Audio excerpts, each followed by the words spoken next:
Hello, everyone. Welcome to our Sunday online experience at Christ Church of Amherst, a strategic partner of Grace Chapel. My name is Burke Rentz, and I'm one of the elders here. If you are brand new to Christ Church, we're honored that you would join us today. We're encouraging people who are visiting us for the first time to text HI CCA to 94000. We're asking people for some information so that we can connect with you. Also, we want to send you a Dunkin' Donuts gift card as our way of saying hello. If you're watching as a family today, check out some of the kids' material we've assembled in the link below as a way to keep your kids connected to God. As you're experiencing church at home, please consider sending your photos to event@ccnh.org to encourage the church with some friendly faces throughout the week. And if you're watching live, we invite you to join us directly on Facebook or YouTube, where you can interact with others in the chat. Christ Church is not a place, it's a people. So wherever you're at, we invite you to prepare your hearts. Grace and peace to you as you worship. I'm so glad you're with us.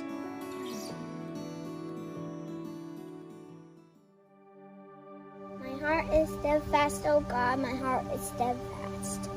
I'll sing and make music. I'll praise you, Lord, among the nations. I'll sing of you among the peoples. For great is your love reaching to the heavens. Your faithfulness reaches to the skies. Be exalted, O God, above the heavens. Let your glory be over all the earth.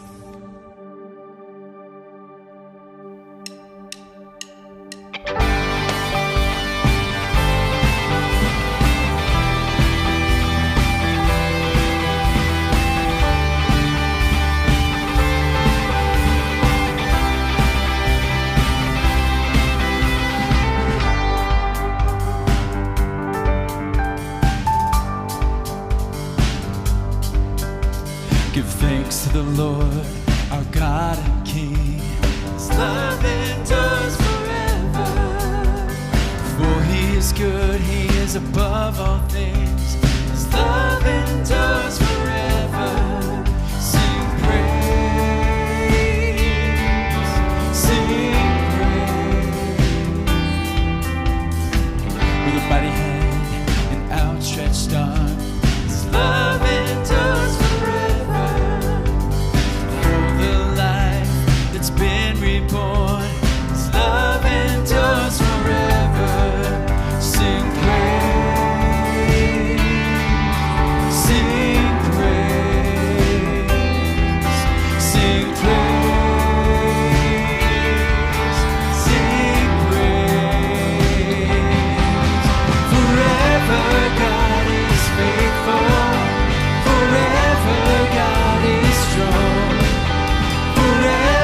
God is with us forever, forever, forever.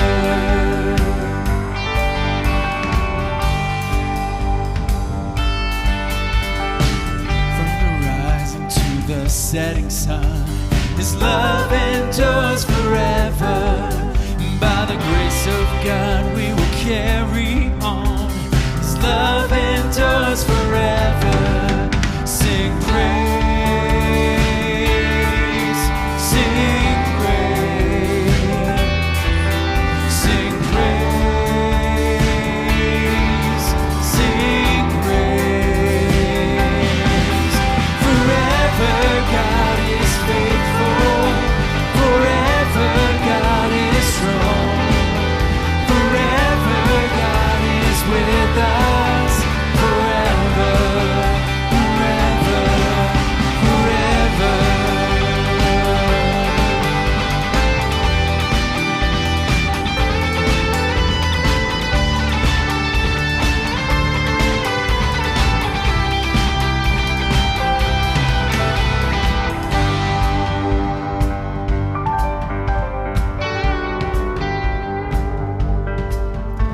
His love endures forever. His love endures forever. His love endures forever. His love endures forever. Sing praise, sing praise.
'Tis so sweet to trust in Jesus, just to take him at his word, just to rest upon his promise, just to know thus saith the Lord. Jesus, Jesus, how I trust him, how I've proved to more and more. Jesus, Jesus, precious Jesus, oh, for grace to trust him more. Yes, 'tis sweet to trust in Jesus, just from sin and self to cease, just from Jesus simply taking life and rest and joy and peace. Jesus, Jesus, how I trust him, how I've proved him o'er and o'er. Jesus, Jesus, precious Jesus, oh, for grace to trust him more.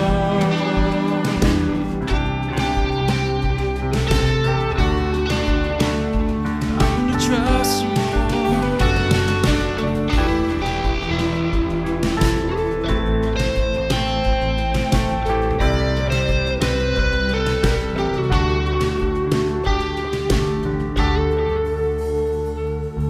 I'm so glad I learned to trust him. Precious Jesus, Savior, friend. And I know that he is with me, will be with me to the end, will be with me to the end.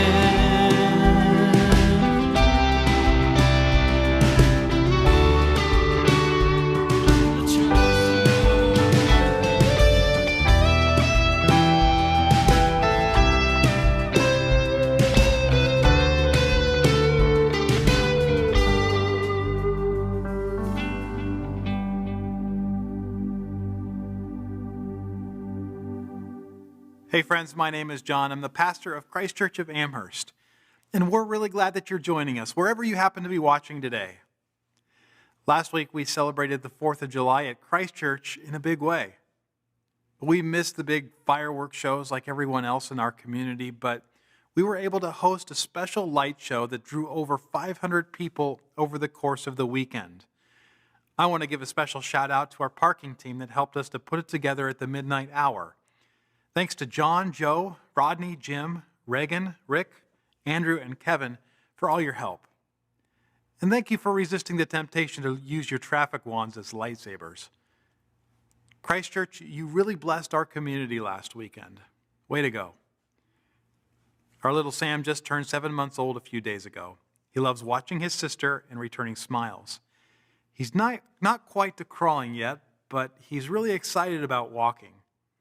With a firm grip on his mama's fingers, he'll stand up, open his mouth real wide, and throw one leg out and then another. There was a time early in the pandemic that churches were planning on having a huge party once it was time to come back together. But the reality soon hit that we're all going to have to take some slow, awkward steps getting there. It might look a little like Sam's steps, throwing one leg out at a time. But you know what? Even if it's not perfect, there is still beauty in those first steps. When we're ready to regather in person, we're going to need you to help us take those first steps. We really can't do it without you. Would you prayerfully consider being a part of that team and signing up below? We could really use your help. Recently, I've been thinking a lot about our church family. We're all going through a lot right now, whether it's from the isolation or the social tension or work challenges or whatever. I want to say a special prayer for you that you'd experience hope and peace in these difficult days. Father, there are a lot of people out there right now that are looking at the future and are experiencing anxiety and fear. Perhaps the outlook looks bleak. I pray, God, for your special comfort to descend on everybody who's watching right now, that your Spirit would bring encouragement, life, and hope. I pray that even in these difficult times, these challenging times, that you could be a beacon and that you could make people feel your presence in a special way. Would you remind them of your Son and how much you love them through your Son, how much you care about all of their needs? And would you bring life to their spirits through the Holy Spirit and bring comfort and peace so that they might be lights to a world that really needs it. In Jesus' name, amen. Perhaps a few of you found some moments over the 4th of July to get your barbecues out. Did you know that over 150 million hot dogs are eaten over Independence Day weekend? And that doesn't include the 75 hot dogs that Joey Chestnut ate last week to set a new world record. If you prefer your barbecuing over coals, maybe you've noticed how quickly one of those coals starts to cool down after it's taken away from its friends. It doesn't take long for the warm ember to darken to asphalt black when it's isolated. In difficult times like these, we might expect God to draw nearest to us. We would hope to have the most acute sense of his presence. But being separated from people who encourage us in our faith and remind us of the hope we can have might cause our spiritual glow to dissipate. Maybe some of you don't feel like God is with you now, even if you believe something different. How could God be with us in times like these? Pastor Brian is going to answer that today.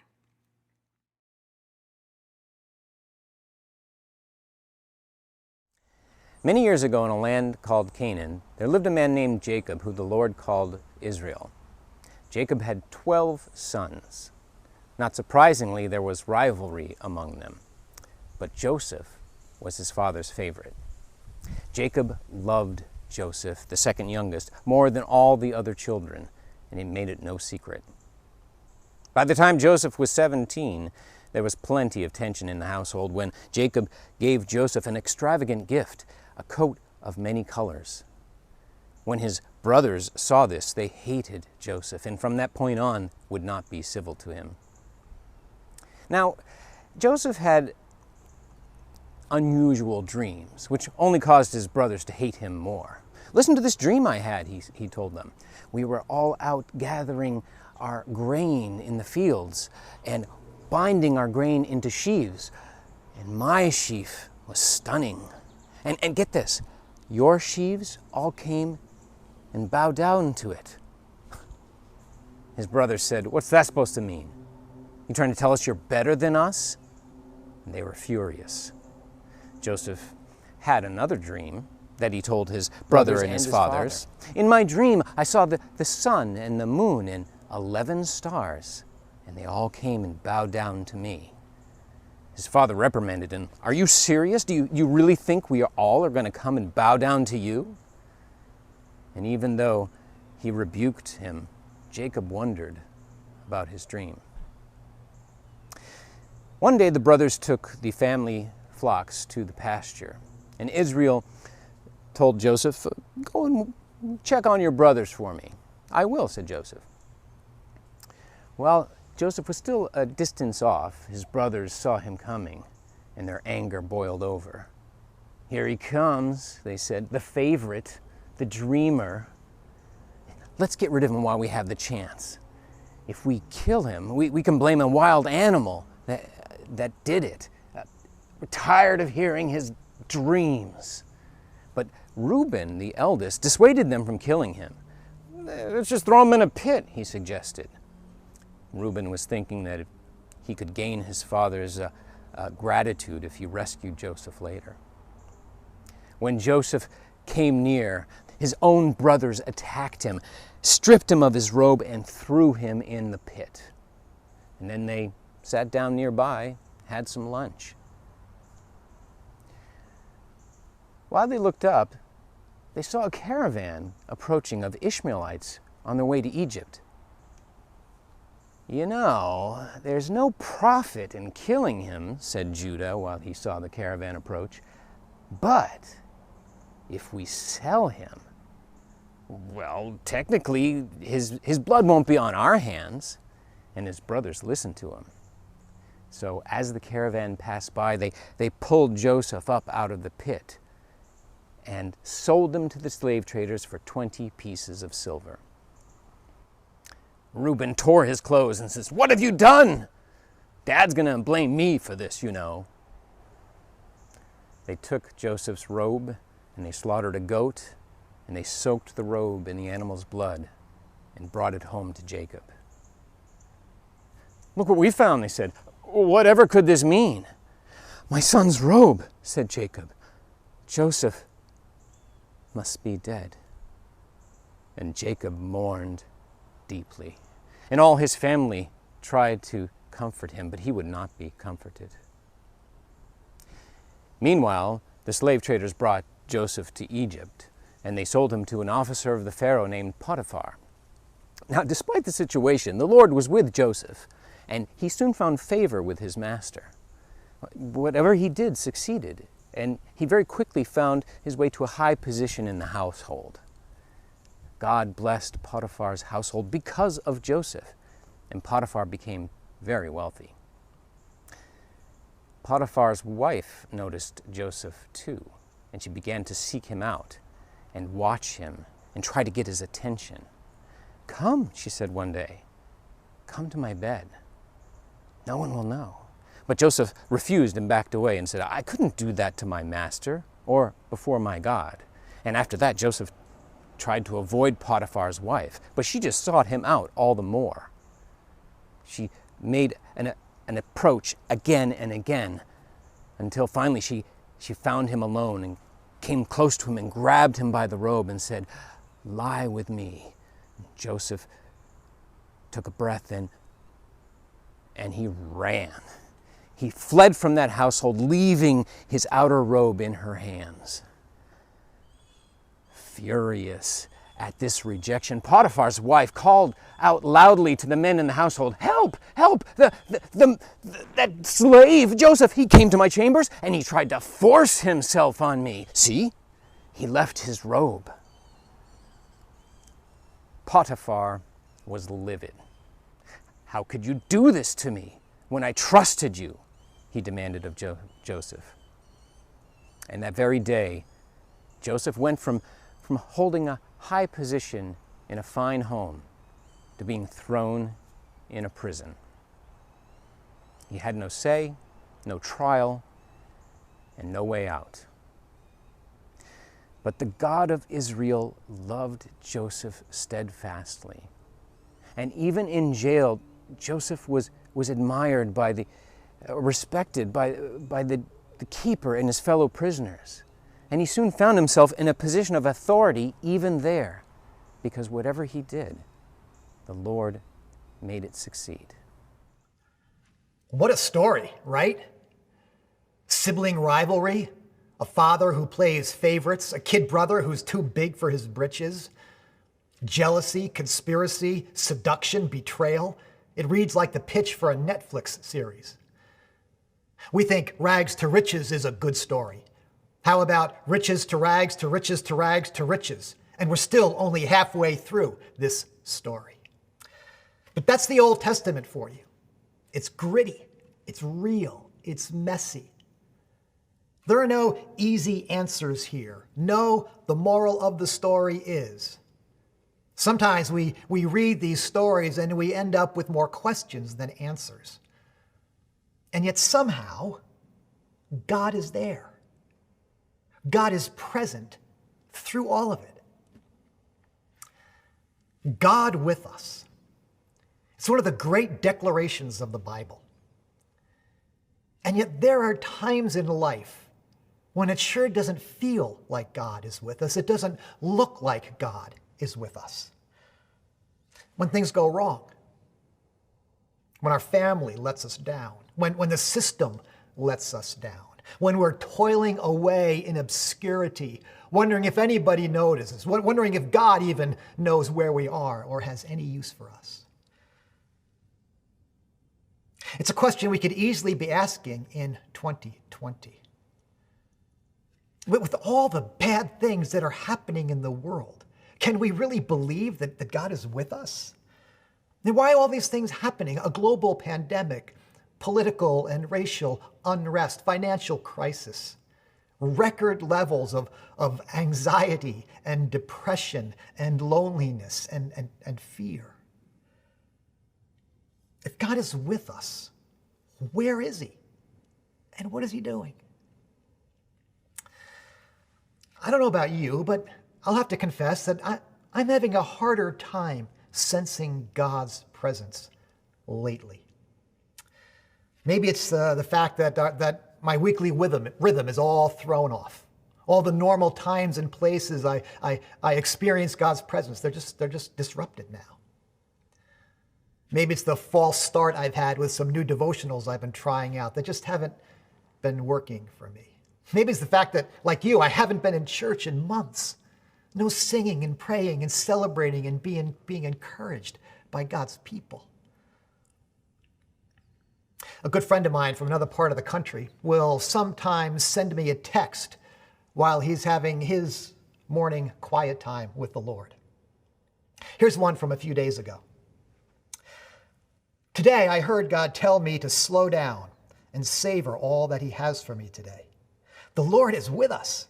Man, I'm praying that we will walk with open eyes today, that we will fully experience every moment with him. Now, my friend is clearly sensing God's presence, and I'm glad. And I'm glad I get those texts to remind me of times in life when I have sensed God's presence like that. This just doesn't happen to be one of those times. Now, I don't know what your experience with God has been like lately, but whether now or in the past, we've all come to moments in life, seasons of our lives, when we've wondered, is God really with us? And if he is, where is he? And what's he doing? I think there are times we could all put a question mark behind that great declaration. God with us? Really? How would we know? So that's what we'd like to explore in this summer series on the life of Joseph, a man who, as we just heard, had plenty of reasons to wonder if God was really with him. We're going to take a big picture look today at those first few chapters, and in the coming weeks we'll zero in a little more closely. Today we'd like to consider what it means for God to be with us when life goes wrong. When things don't go the way they're supposed to go, the way we were hoping they would go. And I'd like to begin by identifying 3 reasons that life didn't go well for Joseph, and 3 reasons that life sometimes goes wrong for us too. So the first reason life often goes wrong has to do with our own foolishness. Our own foolishness. Let me just set the scene for a minute here. Genesis is the book of beginnings. The beginning of the universe, the beginning of humanity, and the beginning of the nation of Israel. And so Joseph's story actually begins there, back in Genesis chapter 12, where God makes a covenant with a man named Abraham and his wife Sarah. He promises to bless them with many descendants and to raise up through them a whole nation of people through whom he will bless the world. And so Joseph represents the 4th generation in that chosen family, a direct descendant of Abraham, Isaac, and Jacob. Now, we'll talk more about Joseph's dysfunctional family life next week, but enough for now to point out that Joseph is Jacob's favorite son by his favorite wife. Now, if you're listening carefully, there are 2 things wrong with that sentence, favorite son and favorite wife.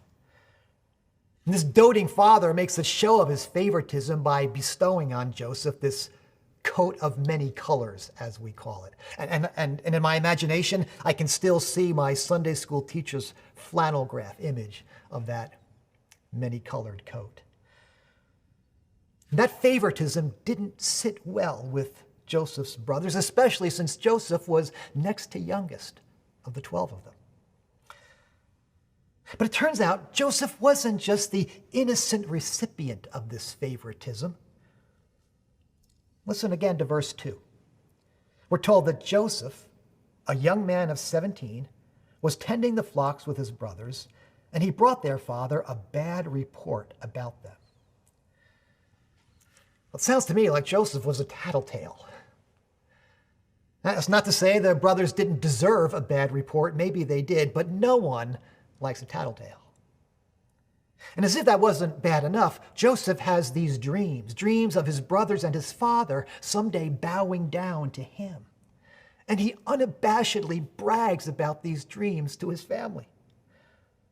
Now keep in mind, Joseph isn't a child anymore. He's 17 years old. He's fully aware of the tension in the family over his favored status. So whether it was arrogance on his part or just naivete, either way, it was foolish and it was hurtful. Something's gone wrong in this family, and it's going to get worse. And Joseph, by his own foolishness, has contributed to it. So sometimes life goes wrong because of our own foolishness, our bad decisions, our bad habits, careless words or actions. We work too hard and we neglect our family or our health. We work too little and we fail to provide or to reach our potential. When I think back on seasons of dysfunction or disruption in my own family life, it often has to do with something I said or did, or something I failed to say or do. And so sometimes life goes wrong because of our own foolishness. But sometimes it goes wrong because of other people's wickedness. I mean, the brothers certainly bear some of the blame here. Scripture puts it pretty bluntly. They hated him and could not speak a kind word to him. Now, hate is a pretty strong word, but it's used twice to describe the brothers' feelings toward Joseph. And so when his father sends Joseph out to look for them, they see him coming in the distance. And they said, "Here comes that dreamer," they said to each other. "Come now, let's kill him and throw him in a cistern and say that a ferocious animal devoured him. Then we'll see what becomes of his dreams." This is their brother they're talking about, their own flesh and blood. And they know it's going to break their father's heart. But they do it anyway. They strip him of his coat. They throw him into an empty pit to die. But then, at the last minute, they sort of change their mind and end up selling him to a passing caravan, figuring they might as well make some money on the deal. And then, oddly, they sit down to have some sandwiches. This isn't just foolishness.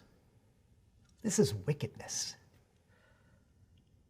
And don't miss the fact that there is not one mention of God in Genesis chapter 37. All kinds of bad things are happening, and it looks for all the world as though God is nowhere to be found. And as Joseph is tied to a cart and hauled off to Egypt, he had to be wondering why the God of his ancestors, the God who was with Abraham and Isaac and Jacob, why that same God had somehow abandoned him. So sometimes other people's wickedness can cause us to wonder if God is really with us. We watch the news and we wonder how God can allow human beings to do such awful things to each other. I lost track this week of of how many shootings and stabbings there were across our country and right here in our own city. We talked about the hatred that Joseph's brothers had toward him. Did you know that there are 940 hate groups in the United States dedicated to the idea of hating a particular group of people? Maybe you've been the victim of other people's wickedness. Maybe you've suffered hatred or rejection or abuse or neglect or discrimination. You can't blame someone for wondering if God is with them when so many bad things have happened to them. And so our own foolishness, other people's wickedness, and then sometimes the world's brokenness is the reason things go wrong. Because of human foolishness and human wickedness, the systems and structures that govern life and people can often go wrong, become broken, become dysfunctional and unjust. And there's all kinds of brokenness right here in this story. For one thing, Joseph was sold into slavery. Now, when human beings are bought and sold like pieces of property, when they are worked and treated like beasts of burden, something has gone terribly wrong in that society. Now, Joseph lands in the household of an Egyptian officer. And in the beginning, he does well for himself, distinguishing himself by his hard work and by his integrity. In fact, for the very first time in the story, we're told that the Lord was with Joseph and he prospered. The Lord gave him success in everything he did. Potiphar put him in charge of his household. The Lord blessed the household of the Egyptian because of Joseph. Now, that's more like it, Joseph must have thought. Maybe God is with him after all. But then things went wrong again. Potiphar's wife, who by the way was likely one of Potiphar's many wives, and who likely had suffered many of the indignities experienced by women commonly at that time. She tries to seduce Joseph. And even though he did the right thing and fended off her advances, he's falsely accused, wrongfully convicted, and thrown into prison. Now, we'll talk more about this episode in a couple of weeks, but enough for now to point out that when lies win the day, when good deeds are punished, when people in power abuse their power, when innocent people are thrown into prison, something is broken. And there's plenty of brokenness in our world today. I don't think I need to chronicle it all for you. And maybe life has gone wrong for you in part because of the world's brokenness. Maybe you've been mistreated or your opportunities been limited because of your race or your gender or your status or your age or your country of origin or your abilities. If it hasn't happened to you, then it surely happened to those around you. And it can be hard sometimes to believe that God is with us when the world is so broken and doesn't seem to be getting any better. So, as we said, what a story, right? I mean, so far, Joseph has been hated, betrayed, shoved into a pit, sold into slavery, falsely accused, and thrown into prison. His life began with such promise, but everything has gone wrong. It's hard to imagine anything good coming from all of it. And it must have been hard for Joseph to imagine that God was somehow with him when all these bad things had happened. But let's try something here. I'm guessing that some of you got to watch Hamilton on TV a week or so ago. I did, and it's a great show. I won't spoil it for you, but there's an interesting scene right at the center of the story. Hamilton attends a ball where he meets the Schuyler sisters, Angelica, Eliza, and Peggy.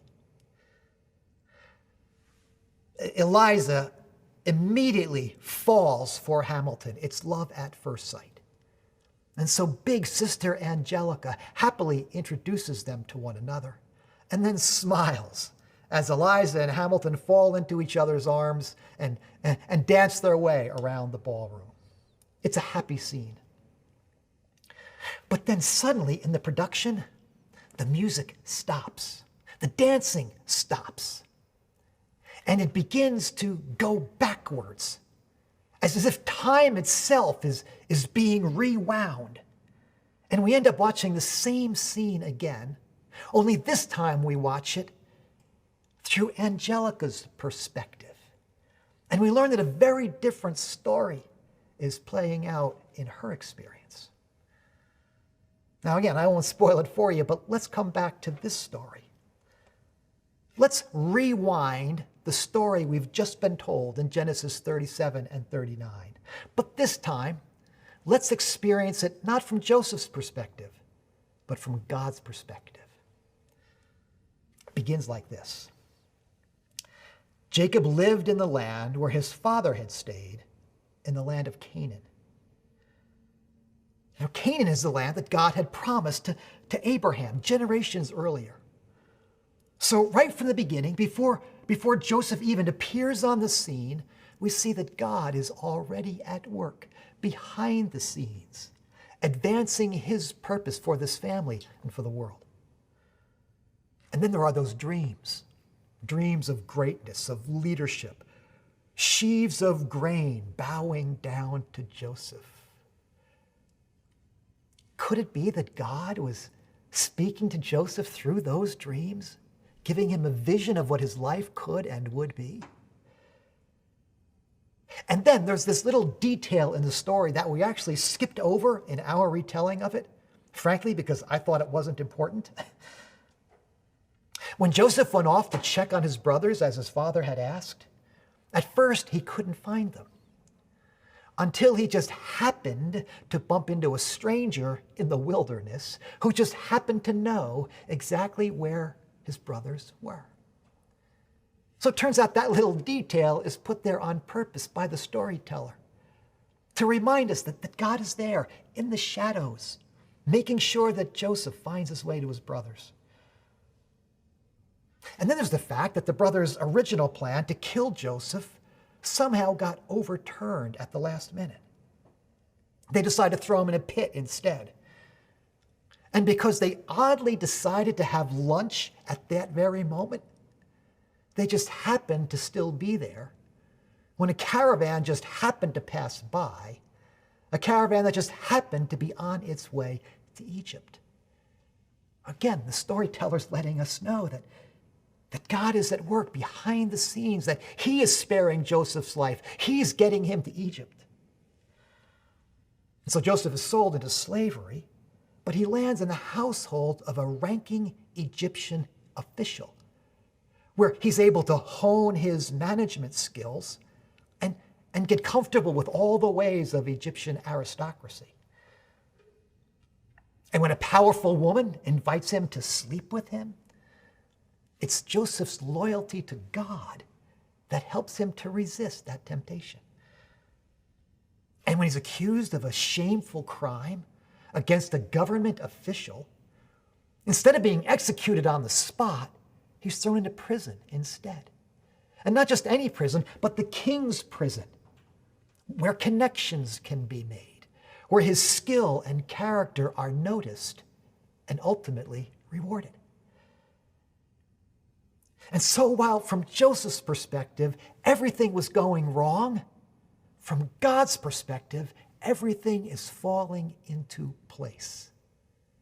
He is working through and in everything that's happening, preparing and positioning Joseph to one day bring blessing not only to his family, but to the nation and to the wider world. Now, does that mean God caused his brothers to hate him and mistreat him? No. God doesn't tempt people to evil. Did God want Joseph to be an obnoxious little brother and brag about his dreams? I don't think so. Those dreams were given for him. They weren't meant to be shared with the family. Was God okay with the family dysfunction, with human trafficking, with a miscarriage of justice? Of course not. None of those things are what God has in mind for human beings and human society. Now, did God allow those things to happen? Yes, he did. Because God grants human beings freedom. We're free to go our own way, to make our own way in this world. We can follow his ways or not. We can do good or we can do evil. We can be wise or we can be foolish. And when we don't handle those freedoms well, things go wrong. They go wrong for us, they go wrong for others, and they go wrong for the world. But God is able to work in and through and around those things to accomplish his purposes.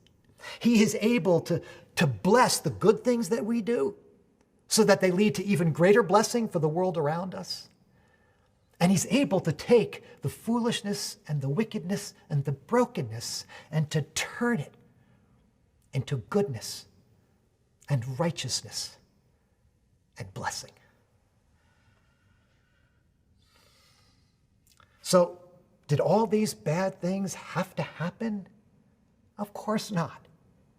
God could have and would have been delighted to bring his purposes to pass without all this foolishness and wickedness and brokenness. But he wasn't going to let those things stop him from accomplishing his purposes either. So, what does all of this mean for us today when life goes wrong for us and we wonder if God is really with us, and if he's with us, where he is and what he's doing? Let me leave you with two simple truths that flow from this story. The first is that God is with us for good, even when life goes wrong. God is with us for good, even when life goes wrong. At first glance, it didn't look or feel like God was with Joseph as those bad things happened to him. But when we looked again, when we looked in the shadows behind the scenes, we saw that God was there working behind the scenes. That he was doing something good in Joseph's life so that someday he could do something good for his chosen people and for the wider world. Now, some of you know the end of the Joseph story. I won't spoil the whole thing for you. But there comes a moment at the end of the story, 11 chapters from now, when Joseph is standing before his brothers, the brothers who hated him, who nearly killed him, who sold him into slavery. And he says to them, "You intended to harm me, but God intended it for good, to accomplish what is now being done, the saving of many lives."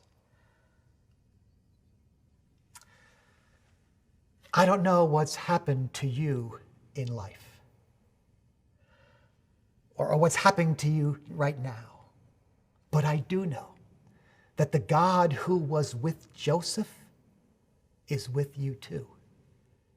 He's not just with you, he is working with you, working with all that's happening in and around you to accomplish his good purpose for your life and for the wider world. God is with us for good, even when life goes wrong. The second truth that flows from this story is that sometimes we have to live like God is with us, even when it doesn't feel like God is with us. We live like God is with us, even when it doesn't feel like God is with us. Remember, from Joseph's perspective, there was very little evidence that God was with him in chapters 37 and 39. I mean, aside from the mysterious dreams, there were no visions, there are no heavenly messengers, there are no prophecies or signs or miracles. We're told that the Lord was with Joseph, but Joseph was never told that, as far as we can tell. For all Joseph knows, he's entirely on his own. And yet throughout the story, except for the foolishness with his brothers, Joseph consistently does what's right and what's good. He obeys his father and goes out looking for his brothers. He serves his master with integrity and hard work. He resists temptation out of loyalty to God. He distinguished himself in jail by caring for his fellow prisoners. And because of that, God is not only able to bless Joseph, but to bless those around him and to set in motion a plan that will one day bless the whole known world. It's as if God and Joseph are silent partners in this cosmic enterprise that is slowly taking shape and will one day save the world. Look at the final verse of the chapter. Because the Lord was with Joseph and gave him success in whatever he did. Gave him success. That's God's part of the partnership. Whatever he did, that's Joseph's part of the partnership. And so sometimes we live like God is with us, even when it doesn't feel like God is with us. We do what's in front of us. We do our jobs. We serve our families. We fight off temptation. We love our neighbors. We forgive those who hurt us. We get up for devotions and spend time with God, even when it's not as satisfying as we'd like it to be. We worship online, even when we'd rather be worshiping in person together. We work for social and racial justice, even when it seems like it's a long time coming. I've said it before at several points along the way this spring.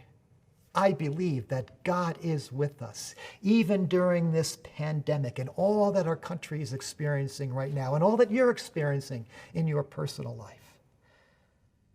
I believe that God will be present to everyone who turns to him and that he can and will do something good with everything that we bring to him. Well, I really wanted to end this message with a story. A story that would illustrate the truths that we've been trying to drive home here today, that would help us to understand and believe that God is with us for good, even when things go wrong. So I searched through my files, I went through my own memory bank, I even poked around on the internet. I just couldn't come up with the right story. But then the Lord brought something to mind, a story to mind that I know well, but had almost completely overlooked. The story of another man who, like Joseph, came into the world with great promise. There were dreams even that he was going to do something great for the world. But as with Joseph, those dreams, that destiny, wasn't always understood or well received by his family. His parents didn't always know what to make of him, and his brothers were suspicious of him. But still, his early years were marked by favor and promise. At a certain point, he asserted himself and began to speak into that sense of destiny. And it inspired some people, but it troubled others. Troubled them so much that even though he did much good, even though he resisted all the temptations that might come to a man in his position, people began to conspire against him, looking for ways to get rid of him. And at a certain point, even those closest to him, the people he would call friends, they failed him. handing him over to an angry mob, and then abandoning him.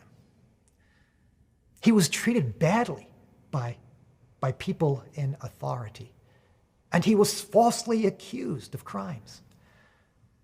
And even though he'd done nothing wrong, even though he was tried in one of the judicial systems of the world that was known for its fairness, he was somehow found guilty and sentenced to death, a cruel and humiliating death.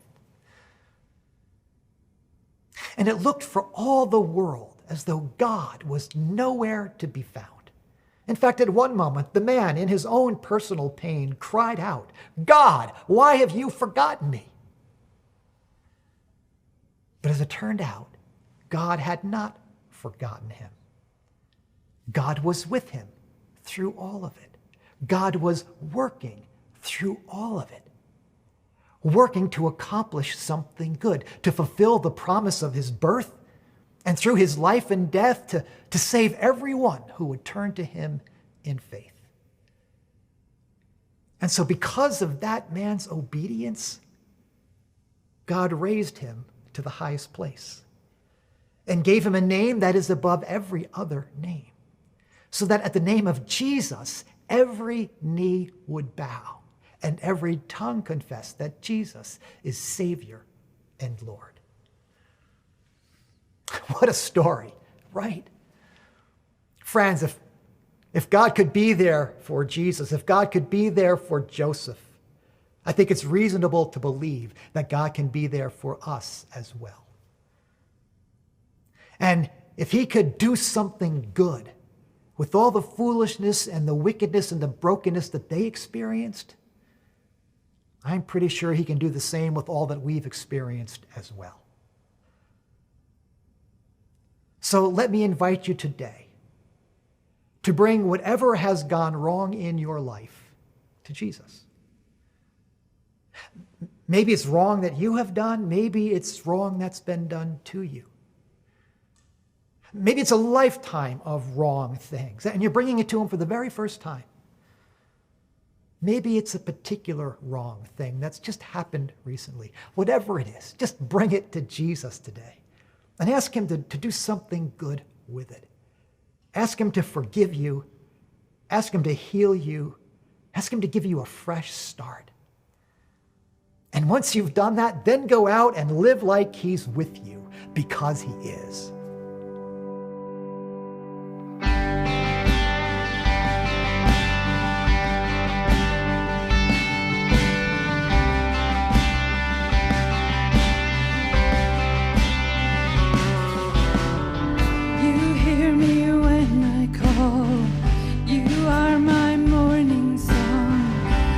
Darkness fills the night, it cannot hide the light. Whom shall I fear? You crush the enemy underneath my feet. You are my sword and shield, though troubles linger still. Whom shall I fear? I know who goes before me. I know who stands behind. The God of angel armies is always by my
If I'm being honest, there have been times in my life where I have believed that my spiritual life was going to steadily improve.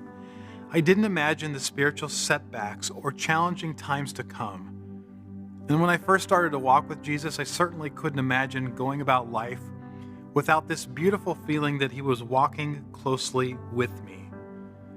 But that's not how my story went. It was a little messier, a little harder at times. And chances are you've had similar experiences.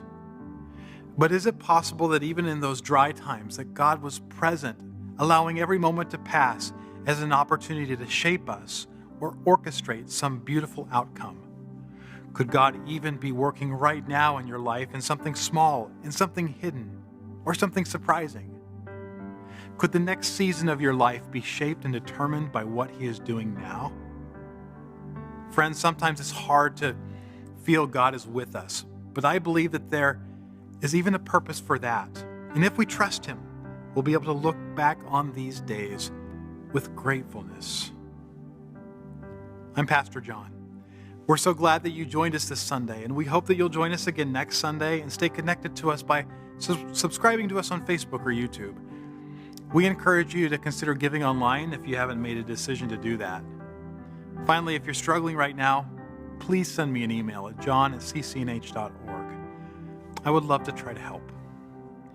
Until next time, may the God who is with us help us to see him in the little things and anticipate more of him to come.